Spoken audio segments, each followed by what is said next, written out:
Welcome everyone, Mastering Learning and Leadership.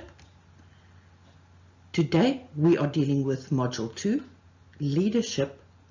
The theory that we're looking at is called Situational Leadership, and the part of the theory that we're going to deal with is called the situation.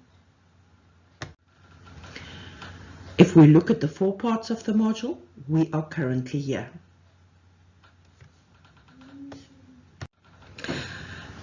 Out of all of the leadership theories, and there are a lot, and I have gone through a lot of them over the last 25 years doing training, my favorite is going to be the one called situational leadership. It is a theory that has been developed by Paul Hershey and Ken Blanchard, both very famous authors. Paul Hershey wrote the book called Situational Leadership, and Ken Blanchard wrote a very famous book called The 1 Minute Manager, really a book worth reading. Now, why situational leadership? Well, what it does, it tells you as a leader, what should I do when? I think one of the problems with leadership is that people are pushed into a leadership position and they adapt to what they learn from people around them. They also just sometimes become more of who they are, instead of understanding that leadership is a skill, and for a skill you need knowledge. With that knowledge you start learning what can I do and when should I do it. Correct, leadership is also an attitude, but that comes from after you've developed the skill based on the knowledge. So the knowledge that I would like to share with you during this module is on situational leadership. So if the focus is on the word situation, it is time for you to think about what does the word situation mean to you. Now, whenever you see the little symbol at the top that's got the pen, it means that we are going to do a formative assessment. So I would like you to go to your formative assessment workbook and find the activity under situational leadership called situation. And then I would like you to look up and select 10 synonyms for the word situation. Please pause the video and do so now. Let's have a look at some of the answers that I have got, and I'm sure you've got similar answers. And let's look at how we use it. It's very important to me that when you become a leader, that you don't just get stuck on one way of saying things or one way of thinking, and that is why I will always focus on different words. So another word for a situation is the event. So in this event, what type of leadership would people expect from me? Now, I always say, if you're in it, learn it. So what situation are we in at the moment? COVID-19. So COVID-19 is the event. What do my people expect from me as a leader? What does my family expect from me as the leader in my family? What does my partner expect from me? Another word that we can look at is the result. So in this situation, this is the result that I'm looking for. To get this result, what leadership style do I need to use? What will happen if I use the wrong leadership style to get a result?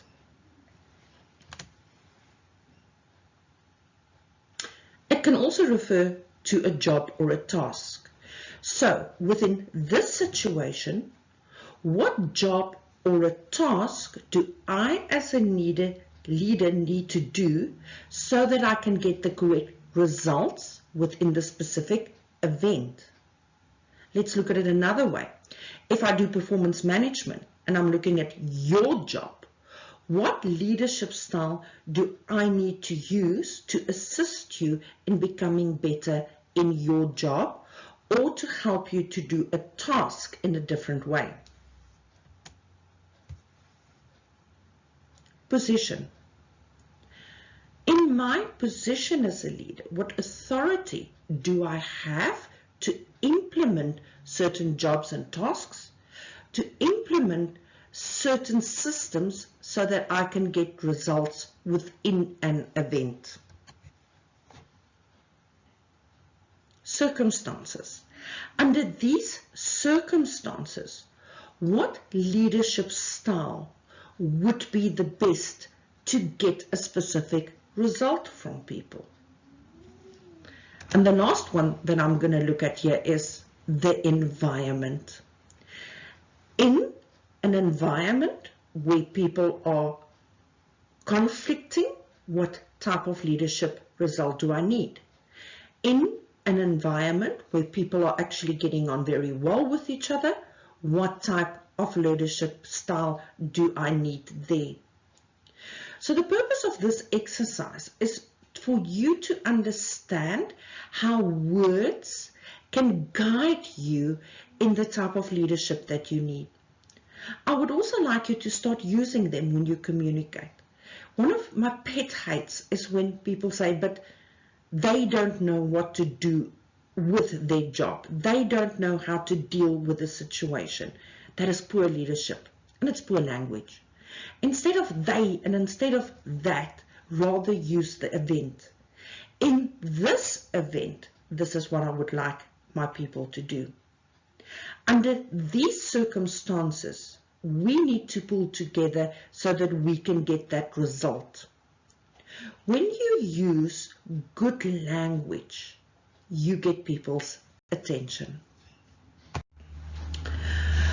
So, based on those words and based on some of the explanations when we looked at those words, we can actually come up with a definition of what do we mean when we say a situation. Well, number one, we're going to deal with expectations. In a situation, there will be expectations. You will have a leader that has got specific expectations on what he or she would like people to do in an event, when it comes to their job or their task, in a certain set of circumstances. On the other side, we have, of course, got the people who work with us. They will have a specific expectation of what do they want from their leader. Same thing. In this event, what would I want my leader to do? When it comes to their job, what do I want my leader to do? So now we have got two different sets of expectations, sometimes even more. If you look at a group of executives that sit together and they've got to come up with answers, you might have 10 executives and each one might have a different set of expectations. Now, how are expectations formed? Well, they come from experience. So based on my experience, this is what I would like you to do. Now, if I've had a good experience, of course, it's going to be different to if I've had a negative experience of a similar situation in the past. We then also look at norms, and another word for norms is values. People do have different values. Okay. Now, we have got company values, where we say that honesty is important, integrity is important, safety is important. And then we have got the values of employees. And to bring those two together is vital if we want to lead in a situation where we need to pull together. Then, of course, we have got customs. We all do things differently. So in my custom as a female, this is what I expect of men. From your custom as a younger generation employee, this is what I expect from my older employees. So customs is the way that we do things. And that is very important for you as a leader to understand. then something as simple as believe. I believe in, or I don't believe this is true. Something very simple like that can affect the response people will give you in a certain situation. And then, of course, we've got social expectations. So in a specific environment, for example, in the workplace, we have got a specific code of conduct. So when you get to work, this is the code that we want you to follow. Now, a situation is also dependent on what do people need and what do people want. And that can affect all of the other things that we've spoken about. So when times are good, what do people need and what do people want? When times are tough, like for example now with COVID-19, these needs and wants have changed. And it's very important for leaders to understand that people will look at things differently because of the situation that they are in. Yeah, of course, if you want to go and look at Maslow's hierarchy of needs. So before COVID-19, it would have been more important for people to socialize, to be together, status. Now, with the economic impact that COVID-19 has had on us, people have dropped on Maslow's hierarchy, and we're at the bottom where we're looking at, I need to work because I need to make money. I need overtime, and now they're telling me that I cannot have overtime. And your leadership needs to be very in tune with where people are at the moment. So if we put it all together, what are we saying? We are saying that your leadership should be based on understanding the expectations of your people based on what they want and what they need, and taking in consideration their experience, their norms, their customs, their beliefs, and their expectations of you as a leader. And for me, this is where the great opportunity lies, that if you understand the definition of a situation and you understand that you are dealing with people's expectations, their needs and their wants, and you can put yourself into their shoes, now you can become a leader. Yes, another one of my favorite quotes, and I've always got favorite quotes, is one by Viktor Frankl. And he said, between stimulus and response, there is a space. In that space is our power to choose our response. In our response lies our growth and freedom. Now, I'm specifically wanting to focus on the first part that says, between stimulus and response is a space. And that is the situation. So if you look at it, a stimulus is the event. A stimulus is anything that starts a conversation, that starts a series of events. It is the circumstances that you are in. So in other words, it's the situation. So now I've got the situation, and on the opposite side of it, I have got the response. How do I want, how do I need my people to respond? Which now falls in line with our definition. Because as much as we need to understand that people have got specific needs and wants, you as a leader also need to know, what do I need and want from our people? So let me go back. So here I've got the stimulus, and here I've got the response. I've got an event, and I want my people to respond here. And in the middle, there is what is called the space. And if you can understand the power of this space, you can understand the power of leadership Let's look at that in more. Okay. So let's have a look at an example of what is meant by space and how space can affect your leadership style. So let's start with the stimulus. So that is your situation, which is the event, and that is COVID-19. If you're in it, learn it. Okay. Because of COVID-19, we are now sitting in a situation where it's not just our local economy that is suffering, it is the global economy that is completely shattered. Okay. Based on that, what are people hearing? What are people seeing? Well, there's mass hysteria. There's moral panic. We talk about things like isolation. There are more restrictions to deal with than what we've ever had in our lifetimes. Poverty is becoming a main focus. There's this continuous debate about saving lives, but what about the poverty that comes with it?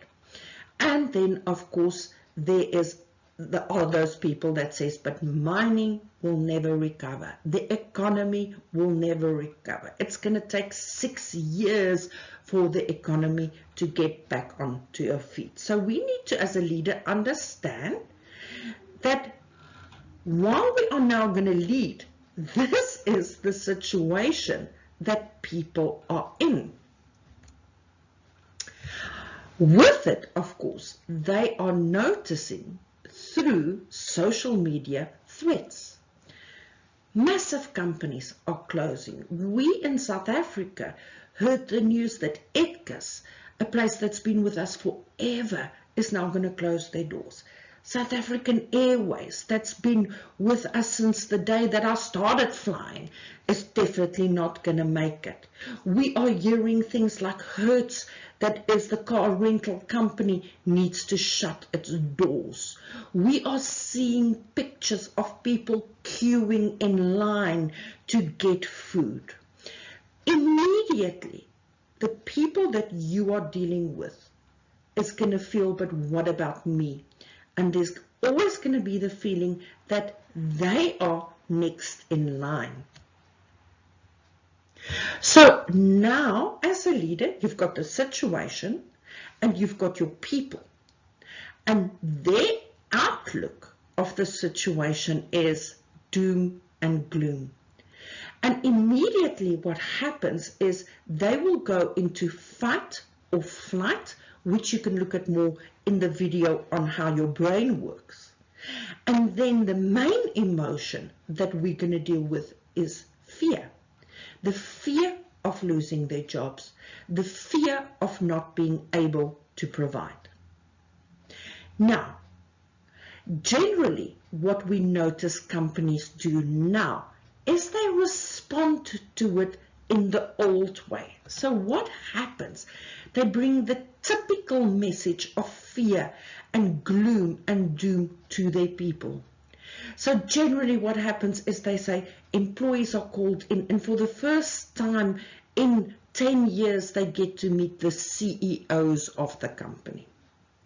And the CEOs will focus on, we are going through tough times, and that if you don't do your job better, then we will have to retrench, we will have to cut. And while we're talking about cutting, let's cut the training. Let's cut all of the incentives. There will be no more overtime. Let's cut the bonuses. In actual fact, you should not have coffee and tea anymore because we cannot afford to give you the milk while you are working. Now, if that is the typical space that leaders are creating, ask yourself, what will be the typical response? Well, all you need to do is just look around you. Just look at South Africa at this stage. We started off all agreeing that there was a specific way that we needed to deal with COVID-19, and that was lockdown. And then from there, we went into fear as an emotion. What is going to happen to our jobs? And what is the next emotion we're going to deal with? Is anger. So very important for a leader to understand that if my response is I want people to pull together, so I don't want them to just live in fear and live in anger, what space do I need to create wherein they can start looking at things differently? Let's look. So we're going to have the same situation. We've got COVID-19. COVID-19, the truth is, it has affected the world economy and our local economy. But instead of your typical message of doom and gloom, imagine you've got a leader that says, you know what, I am not sure what the end result is going to be like. But I know that this can also be an opportunity for us to look at different ways of doing things. Mining especially has been an industry where we've been doing things the same old way. Let's look at new ways of doing things. And for that, I need you. I cannot guarantee that we are not going to get retrenched. I cannot guarantee that things are going to be different, but I can guarantee that if we can come up with a better way of doing it, that the chances of retrenchment might be less. Okay.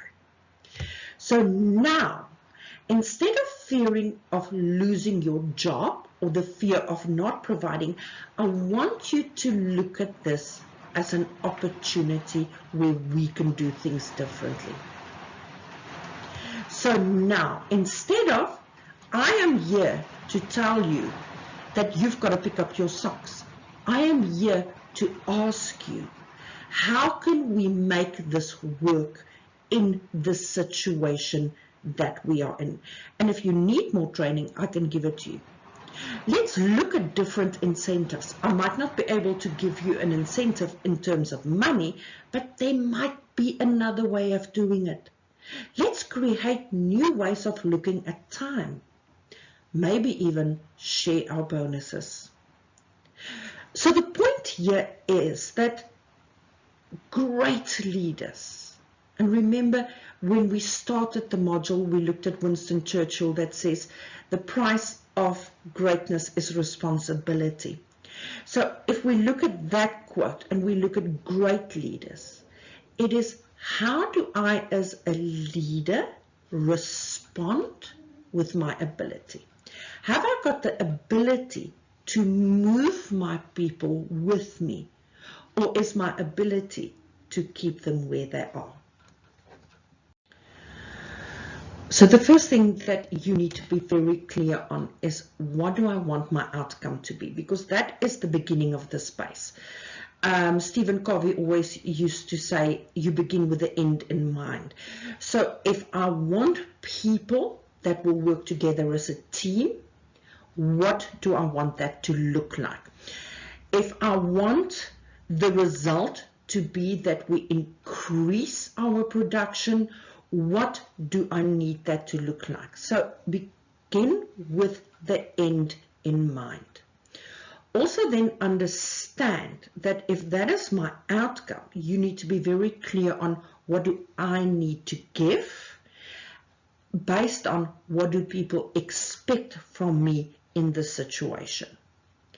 Now the next thing about a situation is, within that space, you need to clearly define what are your expectations. And this brings us back to module number 1, where we spoke about POLC: plan, organize, lead, and control. And my question always is, what is the most important? And no, it's not planning. Of course, it is organize. And what do we mean by organize? Organize is making sure that I've got my systems in place, that I know the methods that I've got to use, that there are policies and procedures based on what do I want my outcome to be and what are my expectations from you. Let's look at an example of how important systems are within the space that we create. So the event being COVID-19, but more specifically the event being the lockdown. The South African National Defence Force was asked to come and support the police. So what was their job? Their job was to support the police to enforce the rules and the regulations. Now, just in the two words, we can see that there's going to be two different types of thinking. There will be a group that will do support, but there's definitely going to be a group that's going to focus on enforce. And the results then was that the 20% that focused on enforcing, in actual fact then abused their position and they became bullies. So much so that a person died because of the bullying by one of the members of the South African National Defence Force. So the question is why? And the answer is the leader did not clarify what was meant by support and what was the role or the task of the members of the South African Defence Force. And it therefore then created an environment or the space where people did not understand what was expected of them, and they can then do whatever they think is correct. So on the 21st of May, after all of the drama, the South African National Defence Force released a code of conduct, which should have been done right at the beginning. This code of conduct clarifies exactly the job that needs to be done and the task that members are allowed to do and not do. Let's look at an example. When it comes to looting or public disturbance, they are not allowed to shoot a warning shot. They can't shoot a person, and they are not allowed to get in a physical fight with members of the public. Very clear. Let's look at some of the things that they can do. For example, when they're getting in a situation where they are being insulted or where the members of the community is showing disrespect, what can they do? Well, they have the right to self-defense, which I think should be further explained. What must they do? They're supposed to ignore the disrespect. They've got to exercise restraint, and they're allowed to give a verbal warning. So if you go through this code of conduct, you can now clearly see it is much more clear what is expected of the members then from the South African National Defence Force. So let's bring this closer to home. Let's look at your role as a leader in providing performance management feedback. So step number one, you need to ensure that the space between you and the person that works with you is clearly defined. That is called a job description. If you don't have a job description, you can always go to the website listed below, which is sacwa.org.za, and go and have a look at their qualifications and their unit standards that in detail explains what people are supposed to do. That is exactly what I've done for this activity. So I have taken the job description of a general chef. So within the space of a chef, and I'm the leader of the chef, what do I expect the chef to know? Well, for their job and their task, I would like them to have knowledge on personal hygiene and safety, on food safety and quality, workplace safety. I would like them to understand nutrition and diets. I would like them to have the knowledge on how to prepare different foods when it comes to nutrition and health. They need to, point number 5, have a theory of food production. And number 6, they need to have a theory of production facility and equipment resource management. What skills do I think my chef should have? Well, they should be able to prepare and cook food items using different methods and techniques, equipments and utensils. I would like them to be able to plan a menu and to work out the cost for those menus. I would like them to manage and maintain staff, facility, equipment and commodity resources. And the specific soft skill that I'm going to focus on here is teamwork, of which there are many others that you might want to consider, like communication or problem solving. For teamwork, I would like my chef to be able to, number one, establish and maintain working relations with colleagues, team members, and other departments. Number two, I would like them to have a good relationship with their immediate supervisor. Number three, I would like them to identify and minimize interpersonal conflict.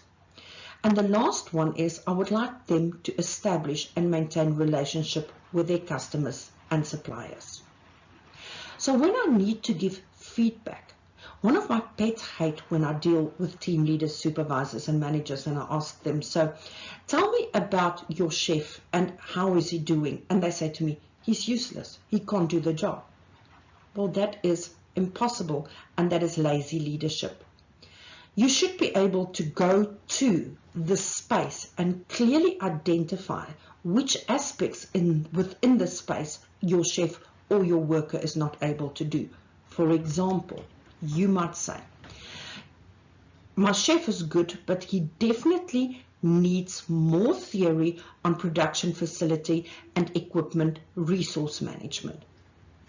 And the reason I'm saying that is because he or she is struggling to manage and maintain their staff, the facility, the equipment, and the resources. And that leads to conflict between him and his staff members. Now, that is the way a leader communicates about a situation. So based on my discussion with my chef, the next event that needs to take place, or the next situation, is I need to have a performance management discussion with him or with her. Now, I'm not just going to have a discussion without understanding the system that then creates the space in which the discussion will take place. Where do I get that system? The labor relations law.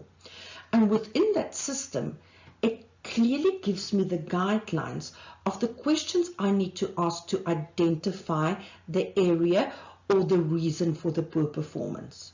So, for example, in my case, I would have identified that the chef is not following the operating procedures. And the reason I think that he or she is not following it is that they are not able to do that specific task in their job. They don't have the knowledge and they don't have the skill. In the next session, we will of course look at how do you deal with the situations where expectations are not met.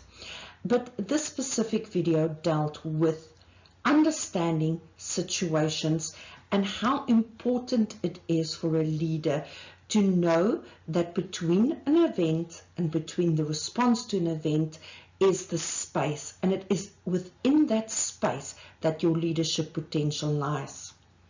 We specifically focused on understanding the impact a situation can have on people and how important it is for a leader to have foresight and to investigate the situations in which people find themselves.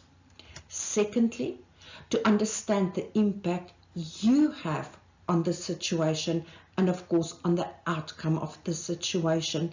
And this is the space that we spoke about. You've got a choice on what do I put in that space, and those choices will directly affect the results or the outcome then of your leadership. And then we also discussed the importance and the power of having systems to clarify expectations in situations. My name is ML, and thank you for joining me for this session.